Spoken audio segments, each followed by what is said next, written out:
next job in our countdown. It's one of the oddest and most obscure occupations on Earth. But every single pitch in Major League Baseball depends on it. Our amazing job at number 7, the secret mud collector. Ever hear of Lena Blackburn rubbing mud? Every single baseball put into play at all major and minor league games must first be rubbed with it. We get issued our mud at the league meetings every year. I just know that it comes from a secret spot in a river in New Jersey. The man behind the mud is Jim Bintliff of southern New Jersey.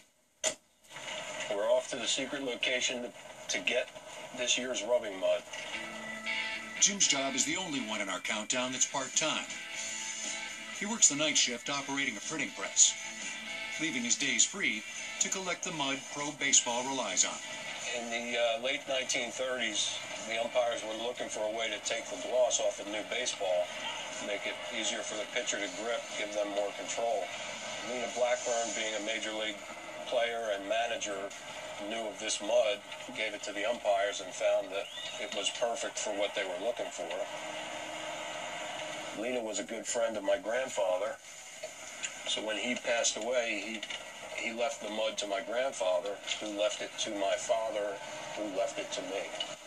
There's only a handful of people that know the location of the mud, and that's why you're going to turn the camera off right now. The tools of this amazing job are pretty basic. 5-gallon plastic buckets, a shovel, and some soon-to-be worthless shoes. I've been collecting mud for 30 years plus. I collect 3 to 6 buckets a trip, and I provide about 900 pounds of mud every year. All right, the tide's got to be low, and the tide's perfect. Now it's time to get dirty. Since this part of the river is near the ocean, it's affected by tides. When the tide goes out, the secret mud hole is revealed. A job with a secret location just had to make our countdown. The thing that makes this mud so special is the mineral content is different than most other areas. Have a high content of feldspar, which is part of the quartz family. It's the feldspar that gives the mud a gritty quality that scuffs the leather on the baseballs. The reason I use the top layer of mud is it's a much cleaner mud.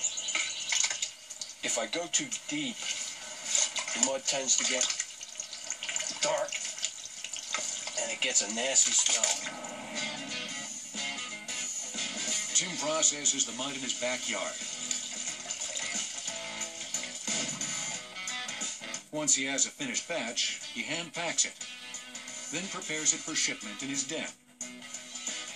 Right now I'm shipping approximately 400 containers a year.